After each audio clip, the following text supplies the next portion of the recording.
Okay, welcome to another Anime Studio tutorial, this one on masking. Okay, here we have three shapes, nothing special, I just want to show that there are three shapes in the background. Okay, we're going to make a new group layer, and a new vector layer, and we're going to import. I import my me. There you go, so let's make that bigger, cover up the whole screen. So, Joe face, layer 3, let's rename everything. We'll call this Spotlight. And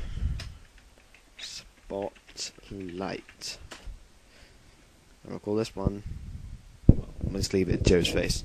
Call this one Masking Group. Okay. Then we'll go to masking over here. And first of all, we'll just put hide all. Okay, we're going to test out the hide all. So everything in that layer has disappeared. Now we're going to go to Spotlight, and we're going to draw a spotlight. Spotlight's just circles, so there you go, spotlight. Oh, it disappeared. That's because it's set to hide. So we'll change the settings of this one, and we'll put add to mask. Now, you see, this shape here is the mask, so anything that is within this shape, well, this layer, will show through. So if I made another shape, coloured that in, there we go, we got that showing through as well.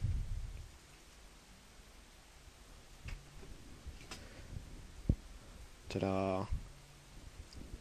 So you can reveal bits of the picture or hide bits of the picture. But you see, if you drag it outside, then it begins to show the shape, or the black of the shape.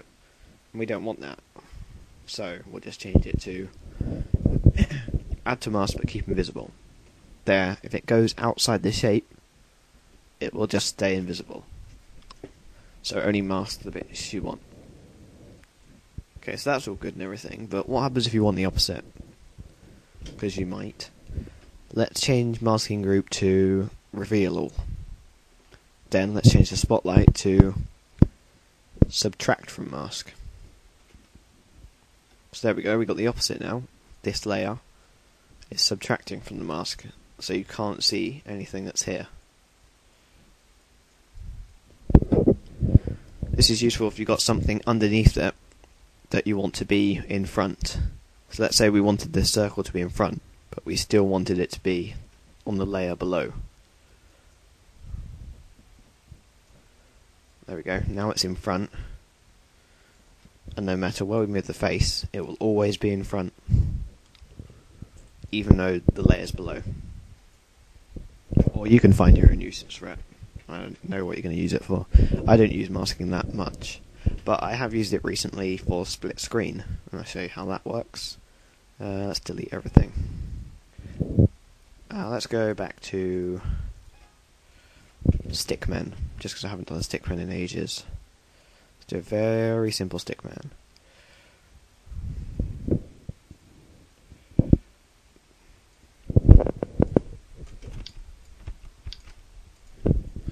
Just make all this very sharp. Okay, so we got a very simple stickman.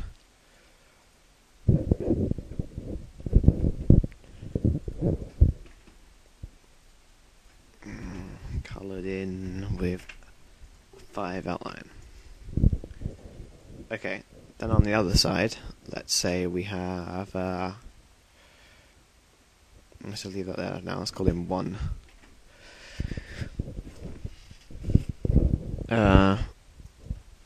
And let's say we want to see what's behind him in a kind of rear view mirror style. And let's say there is, I don't know, what could be behind him? I can't think of anything that would be simple to draw. Okay, let's just say there's a very, very simple car behind him. I can't be bothered to draw, so I'll just make it simple. Oops, right. If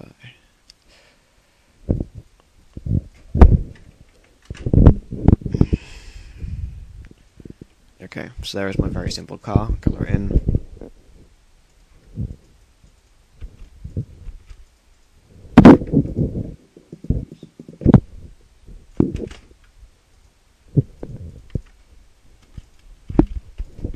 So in his rear view mirror that he has somewhere. Oh dear, I've put it on the same layer. Not thinking. Okay, so we'll call that car. And we'll paste that there. Okay, so in his rear view mirror, that's what he's going to be able to see. A car. And we'll give it a road as well.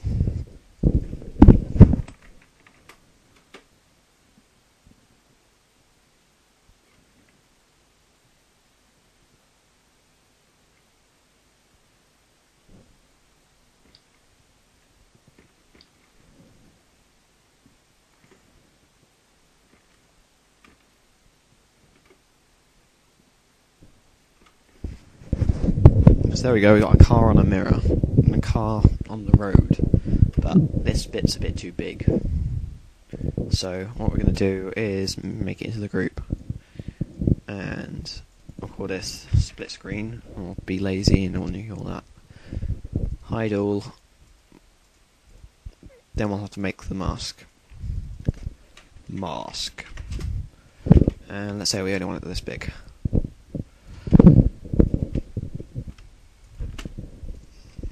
Masking, add to mask, we keep invisible. Okay, so there's the car, and that's what you can see in his rearview mirror.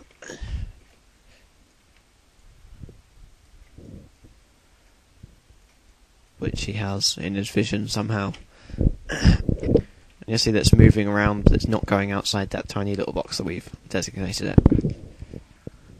So, there we go, giving you a use of masking and how to do it. Just remember that the mask will always be the lowest down bit. Thanks for watching one more tutorial.